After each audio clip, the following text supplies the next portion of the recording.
Bella a tutti raga, qui è Miro ed eccoci qua in questo nuovo video, nel video post partita di Juve Cagliari, finita con i risultati 2-0. Scusate raga, ma sto tipo incasinatissimo, devo fare 300 miliardi di cose, sono tornato adesso da casa della mia ragazza. Vi faccio vedere una cosa. Domani sul canale, domani pomeriggio, comincia la carriera ragazzi. Non mi pare ancora vero, non mi pare ancora vero. Sì, comunque mi sono tagliato i capelli, mi sono fatto la barba, penso l'abbiate notato. Allora, parliamo intanto di Juve Cagliari, finita con i risultati 2-0. Io continuo a pensarla allo stesso modo, ovvero si può anche perdere, ma se si perde così, a me sinceramente va più che bene. Purtroppo ci ha detto una sfiga allucinante perché questa Juve, personalmente, a me, Ronaldo a parte, non mette paura perché la vedo ancora poco consolidata, quindi un qualcosina si sarebbe potuto strappare, secondo me, nonostante si stia parlando comunque della Juventus, che è la stessa squadra che ha vinto 8-9 campionati di fila e che negli ultimi 10 anni ha raggiunto 2 volte la finale di Champions. Stiamo parlando sempre della stessa squadra, però se devo parlare di timore, io contro questa Juve sinceramente non ce l'ho con Ronaldo, ma chi è che non ce l'avrebbe con Ronaldo?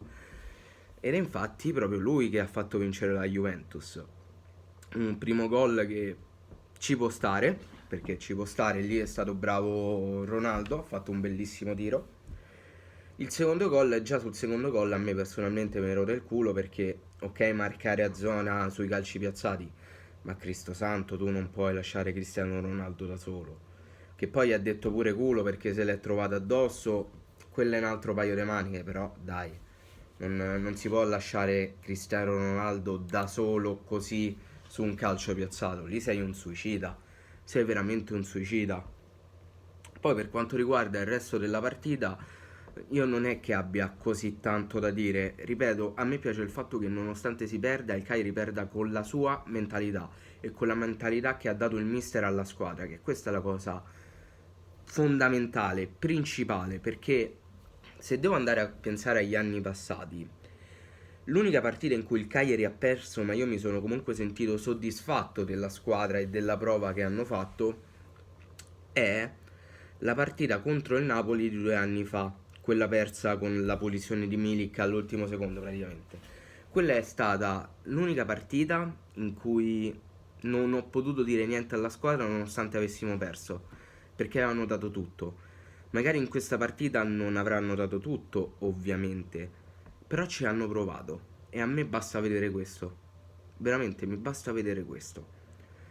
Poi aggiungiamoci il fatto che all'ultimo secondo, non all'ultimo secondo però, Godin positivo al Covid.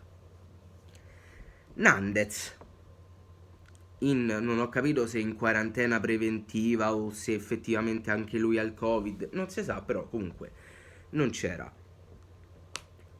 Cioè, tu togli Nandez al Cagliari, togli la fantasia, la dinamicità, il giocare tra le linee, il tutto, sostanzialmente tutto, perché Nandez ti fa tutto, ti fa tutto Nandez.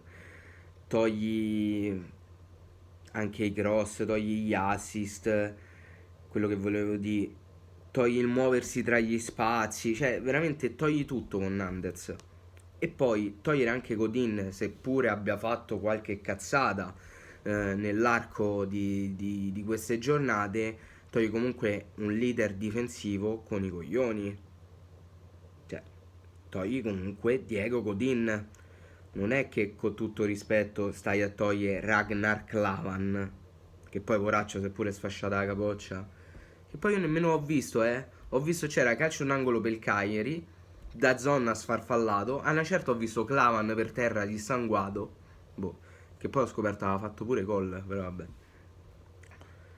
Quindi capite che anche l'assenza di Godin pesa.